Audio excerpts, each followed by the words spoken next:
Você já parou para pensar que a sua empresa pode estar pagando impostos a mais? O nosso sistema tributário é bem complexo e é comum as empresas pagarem mais do que o devido.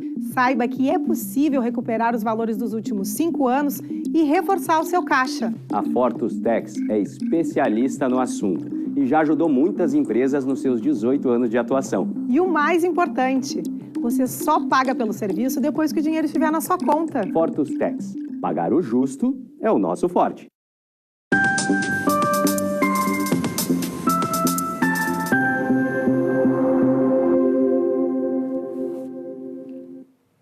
Olá, já está no ar o programa Papo Certo de hoje, com minha apresentação, Amanda de Oliveira e de João Custódio. Sejam bem-vindos, estamos aqui de segunda a sexta às 8h30 da noite para falarmos sobre as diversas áreas do direito, economia, saúde, empreendedorismo e política.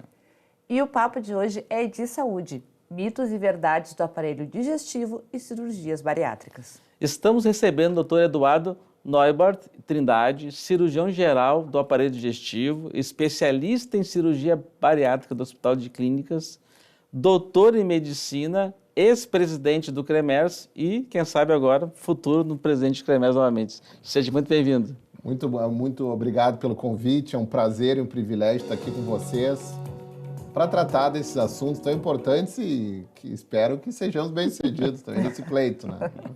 Seja bem-vindo então, doutor Eduardo. E você que já está nos assistindo, venha saber mais sobre esse tema tão importante enviando a sua mensagem através do nosso WhatsApp 3029 8080. Então agora vamos fazer um rápido intervalo de 30 segundinhos e já voltamos.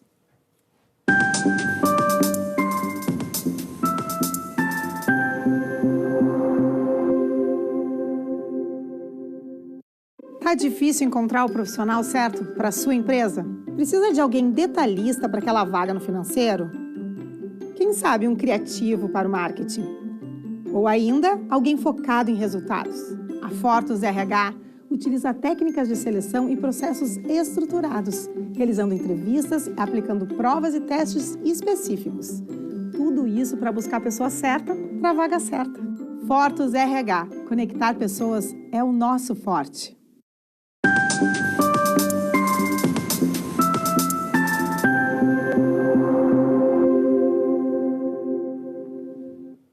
Estamos de volta com o Papo Certo e não se esqueçam que também estamos transmitindo o programa através do YouTube e do Facebook. E através desses dois canais vocês podem, além de nos assistir, também compartilhar. Bom, doutor, quais são os órgãos que fazem parte do aparelho digestivo e quais as funções de cada um deles? O seguinte, o aparelho digestivo, podemos estabelecer de uma forma básica assim, é todo o sistema que vai mais ou menos da boca ao ânus, né? Vindo por esôfago, estômago, duodeno, que são as primeiras porções do intestino delgado, depois intestino grosso, e por aí vai reto e ânus, né? É extremamente importante, não apenas no sistema digestório que a gente fala, né? Mas para absorção de nutrientes, para próprio equilíbrio de todo do corpo humano, né? Muitas vezes a gente dá extrema importância e temos que dar para o sistema circulatório, para o sistema cardíaco, para o sistema nervoso central, não se dá uma importância tão grande ao sistema digestivo. Não, mas se não se alimentar, nada funciona, né? Nada funciona. A gente fala, nós, claro, temos uma predileção pelo sistema digestivo. Se o sistema digestivo travar, todos nós sabemos as inúmeras repercussões que podem acontecer, né? Desde doenças benignas, que a gente chama, né? Como doença do refluxo gastroesofágico, como epigastralgia, como doença ulcerosa, até aquelas doenças malignas, né? Câncer de esôfago, câncer de estômago, câncer de cólon. Então, quais são as doenças mais comuns? As doenças mais prevalentes, daria para se dizer, que é a epigastralgia, que é essa questão desse refluxo, esse mal-estar, até doenças mais comuns do ponto de vista cirúrgico, que são o quê? Cálculo na vesícula, pedra na vesícula, que é uma doença extremamente prevalente. Nós também tratamos, os cirurgiões do aparelho digestivo tratam as doenças, as hérnias da parede abdominal, hérnia inguinal, que é aquela hérnia na virilha, que também é uma doença cirúrgica extremamente prevalente. A gente está falando quais dessas são necessárias a intervenção cirúrgica. praticamente isso é um problema quase todas, ou não? Muitas delas têm indicação cirúrgica, né? Claro, as mais comuns delas, doença ulcerosa péptica, aquela epigastralgia, que normalmente se diagnostica ou pelos sintomas ou através de uma endoscopia digestiva. Isso é úlcera? A úlcera, a famosa úlcera. Antigamente, a úlcera era uma doença de indicação cirúrgica. Atualmente já não é mais. Atualmente é exceção ter que se operar uma doença ulcerosa mais grave. Atualmente se trata com medicação, que é aquelas inibidor da bomba de prótons, que é o famoso omeprazol e seus semelhantes, né? E, doutor, quais são os fatores que poderiam ser considerados os causadores dessas doenças? Tem várias causas para doenças. Às vezes até o sistema nervoso central, nosso estado de espírito, nossa questão até o psicológico interfere muito. A gente fazer uma descarga, liberar uma quantidade maior de ácido no estômago. Tem uma bactéria também que está muito associada, que é o Helicobacter pylori, a sintomas gastrointestinais. Então, quando a pessoa tem uma doença ulcerosa, seja péptica ou por outras razões, ou está com sintomas muito fortes de epigastralgia, é muito bom procurar um especialista para investigar a origem, realmente, para descobrir se tem uma causa orgânica, se não tem uma causa orgânica, se merece um tratamento mais aprofundado ou não. A alimentação interfere? Uma pessoa que tem uma alimentação que consome mais um tipo de produto que outro? A alimentação interfere muito, né? Nós sabemos que a relevância da alimentação, do tipo de nutrientes, interfere muito numa saúde, não apenas do sistema digestivo, mas do indivíduo como um todo, né? É muito importante ter uma nutrição equilibrada, para a pessoa, inclusive, até ter uma boa noite de sono, para poder ter um dia ativo, cuidar na alimentação. Ter uma dieta equilibrada, que a gente chama, com quantidade adequada de carboidratos, quantidade adequada de proteínas, quantidade adequada de também sempre colocar saladas na sua alimentação. E, doutor, tem alguns alimentos que a gente pode considerar que são assim, os piores para o aparelho digestivo? Sem dúvida alguma, né? Esses alimentos ultraprocessados, essa alimentação muito processada que a gente chama, é sempre, que a gente brinca, é sempre melhor descascar os alimentos que desembalar. Então, se utilizem isso no seu dia a dia, que isso vai garantir uma alimentação saudável. Nós não podemos ter uma rigidez excessiva também, porque todos nós temos uma vida atribulada, não conseguimos ficar nos alimentando todo momento. Mas então tente estabelecer com isso. Sempre melhor descascar do que desembalar e fazer uma dieta equilibrada, que a gente chama. Doutor, e o que significa a obesidade mórbida? Quando é que a pessoa pode considerar que, já passou do limite? Nós temos uma imagem, por favor, produção, coloca pra gente de uma tabela que o doutor nos enviou para poder explanar melhor. É muito importante vocês verem essa tabela ali. Quando a gente atinge aquele índice de massa corporal acima de 40, o que é o índice de massa corporal? É o peso do indivíduo, é o peso dividido pela altura ao quadrado. Que daí a gente vai conseguir aqueles índices ali, acima de 18, entre 18 e 24, acima de 40.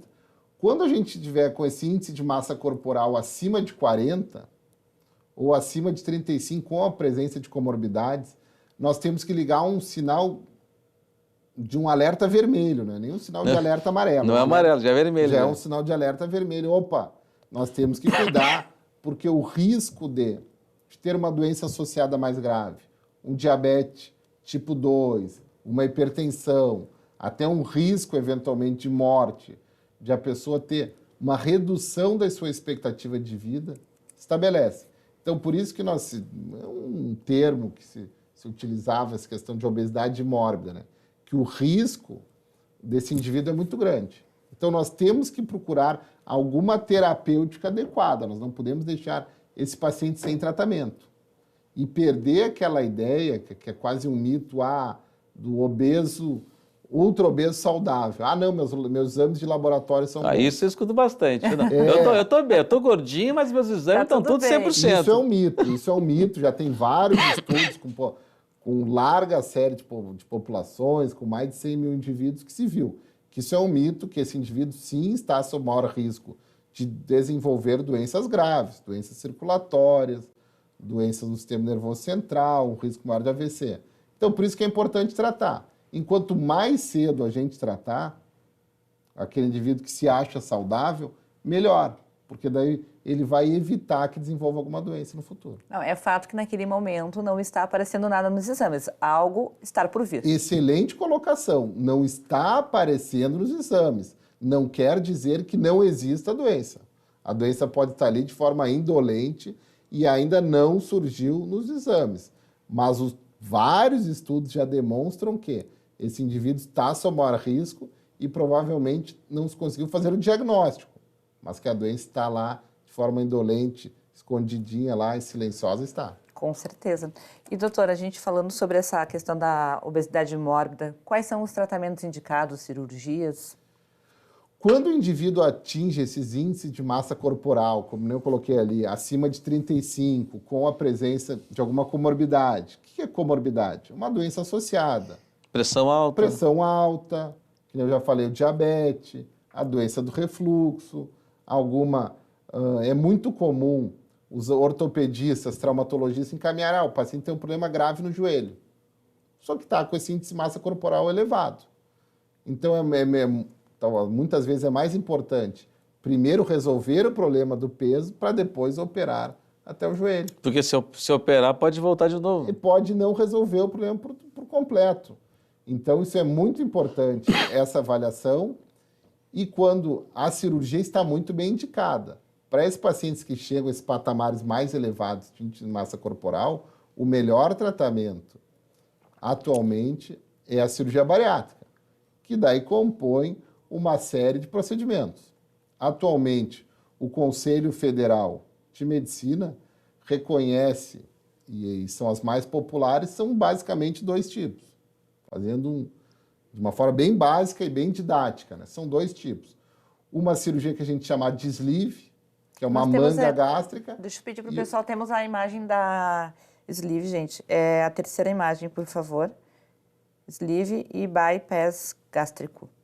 Coloca para a gente, por favor, para... E são basicamente 2 tipos, mas as pessoas antigamente fica muito essa ideia, é cirurgia de redução do estômago. Então, como eu vou ficar com o estômagozinho pequenininho, eu não vou conseguir comer. Ó, aí, basicamente, na imagem, vocês estão vendo os 2 tipos de cirurgia. O sleeve, que nada mais é que manga em inglês, que se resseca uma grande porção do estômago e a pessoa vai ficar com uma manga de estômago.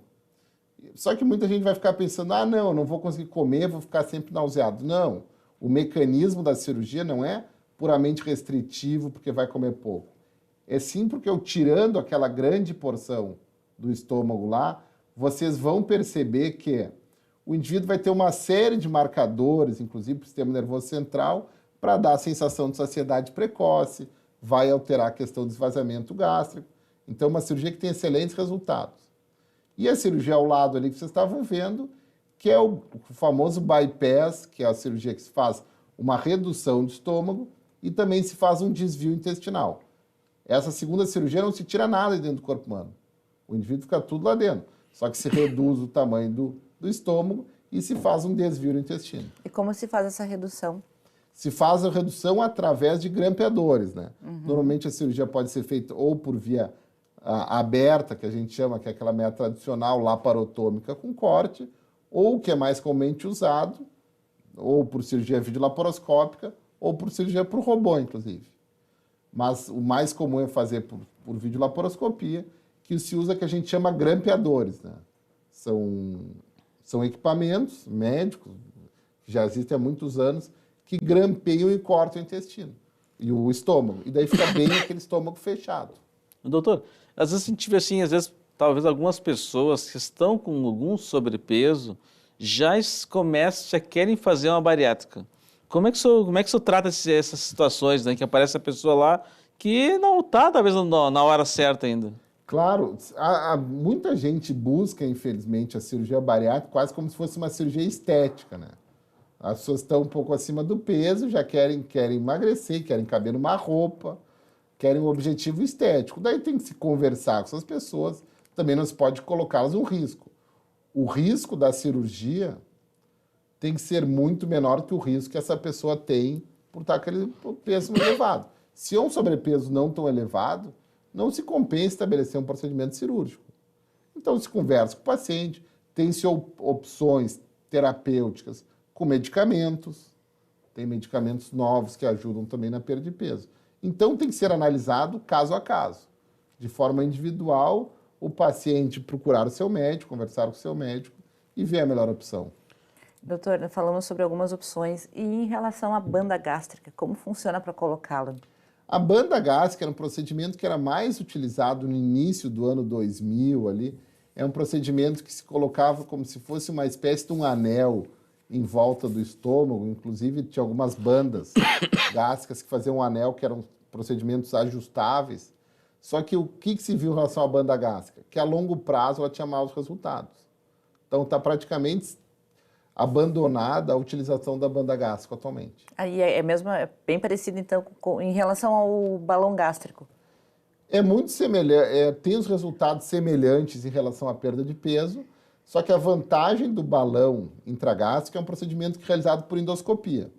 É um procedimento ambulatorial, que a gente chama, o paciente chega de manhã. Menos invasivo. Menos invasivo, só que, infelizmente, os resultados a longo prazo em relação à perda de peso não são tão animadores.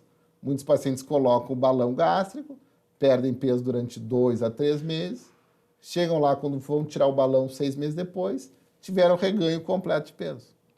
Então, é um procedimento que, infelizmente, vai depender muito de uma adesão do paciente à mudança de estilo de vida, à dieta, porque o reganho de peso a longo prazo é considerável. Muito interessante, doutor. Nós vamos fazer um rápido intervalo e, a seguir, então, vamos falar mais sobre cirurgia bariátrica. Fiquem com a gente.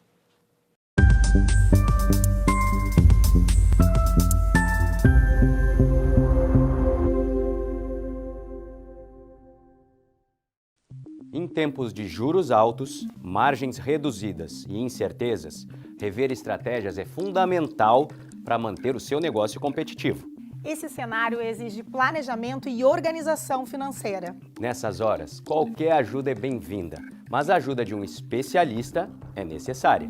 A Fortus Consulting conhece na prática e tem as soluções adequadas para cada situação. Fortus Consulting. Melhorar os seus resultados é o nosso forte.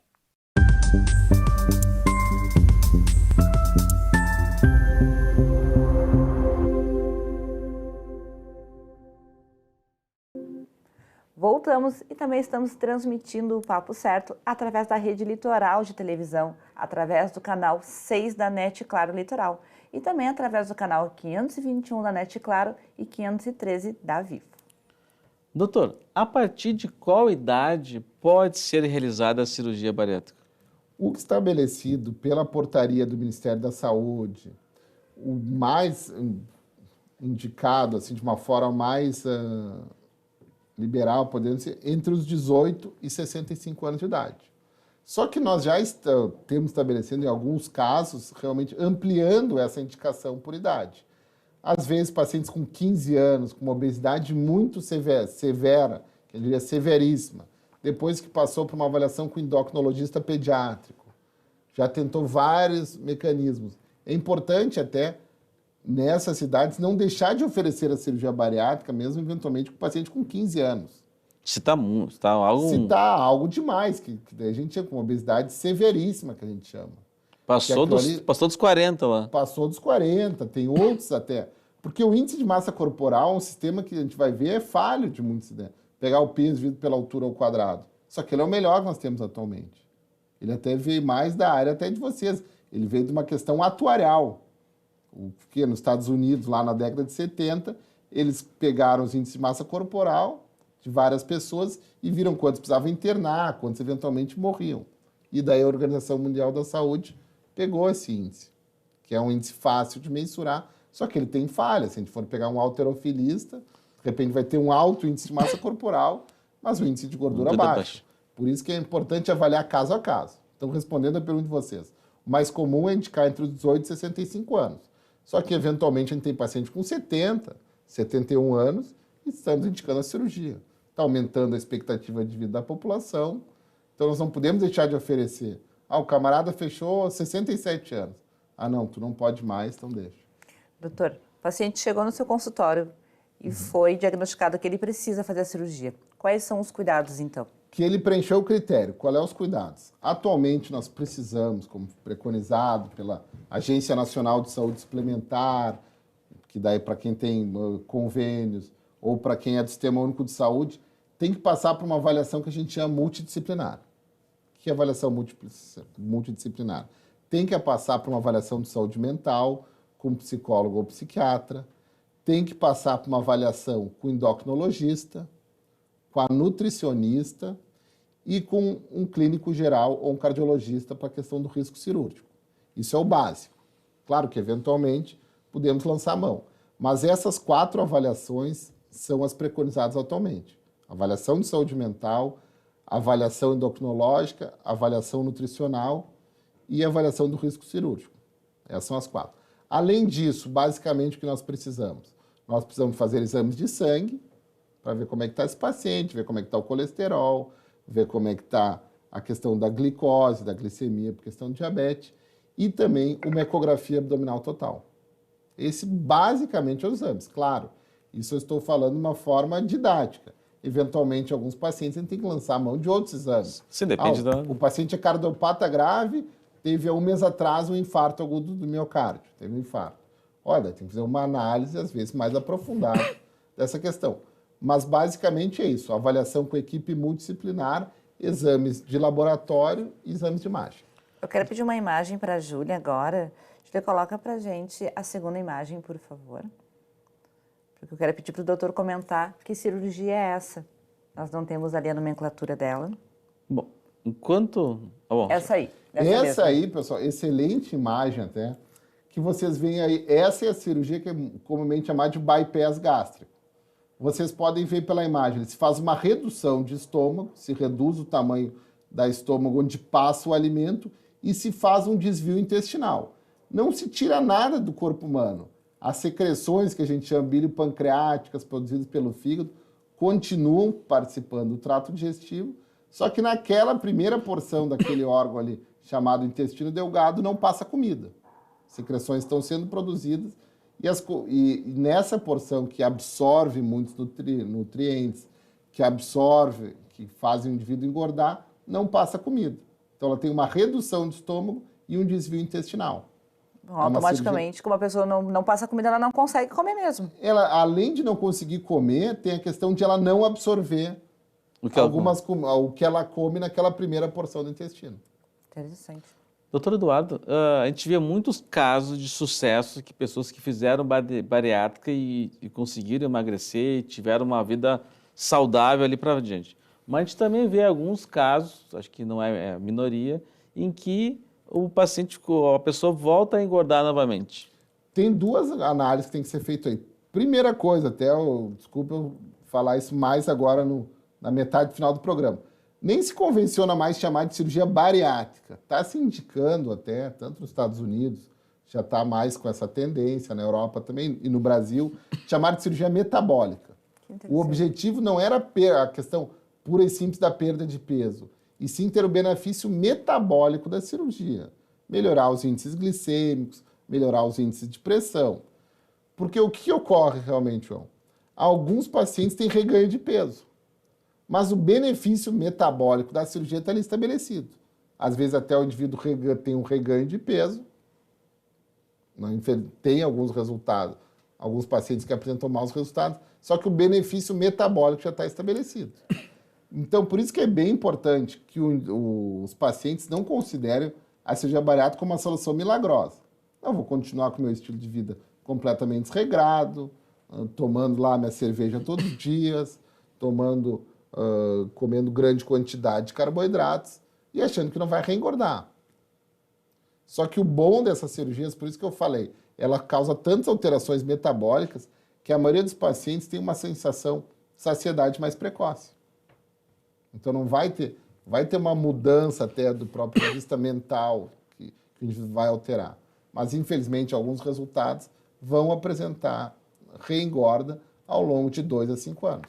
E, doutor, então, quem realiza a cirurgia metabólica, a pessoa precisa fazer o uso de suplementos alimentares? Eu diria muito mais que fazer uma suplementação, fazer um acompanhamento médico e nutricional bem adequado. Não é todos os pacientes que vão precisar de uma suplementação mais rigorosa com polivitamínicos, mas é importante fazer acompanhamento médico. Alguns pacientes eventualmente precisarão de uma suplementação maior de ferro, de vitamina B12. A gente convenciona, a maioria dos serviços convencionam dar uma suplementação com polivitamínicos, por comprimido. Doutor, aproveitando que o senhor já foi presidente do CREMERS, e o CREMERS presta um importante serviço para a comunidade como um todo, fiscalizando hospitais, combatendo os erros médicos, os maus profissionais, o que o senhor vê que o CREMERS ainda pode fazer mais para a população? O CREMERS tem que continuar nessa luta incessante, porque é uma questão contínua, né? Porque o CREMERS, muitas vezes as pessoas confundem que é um sindicato, o CREMERS protege a boa medicina. O CREMERS é um órgão que a gente chama, é uma autarquia federal, estabelecido por lei, é uma delegação praticamente do Estado de fiscalizar a atividade médica. Então isso tem que ser uma questão constante. Nós estamos vendo agora as emergências superlotadas. Os profissionais, ao invés de ter que atender 5, 6, 8 pacientes, estão tendo que atender 50. O risco de cometer um erro é maior. O risco é muito maior. Então, o CREMERS, inclusive, tem que denunciar essas más condições, que muitas vezes são colocadas aos profissionais, porque muitas vezes a população chega lá, não, vou demorar 2 horas atendido. Mas não se colocou mais um profissional ali atendendo. Não se deu estrutura para atender de forma adequada. Então, o CREMERS, essa questão de fiscalização tem que aumentar muito. O combate ao exercício legal da medicina também é uma função que o CREMERS não pode se omitir. Cobrar também a questão da formação médica de excelência. Isso são várias funções que agora a gente não pode deixar que não sejam deturpadas. Doutor, falando sobre a questão da formação, o senhor é contra ou a favor ao programa Mais Médicos? Eu sou contra o programa Mais Médicos da forma que está estabelecido, né? Nós não podemos aqui no Brasil, isso é muito uma questão jurídica, estabelecer que profissionais não qualificados possam atender a nossa população. Perfeito. Doutor Eduardo, muitíssimo obrigada pela tua presença aqui conosco. Está convidado a voltar.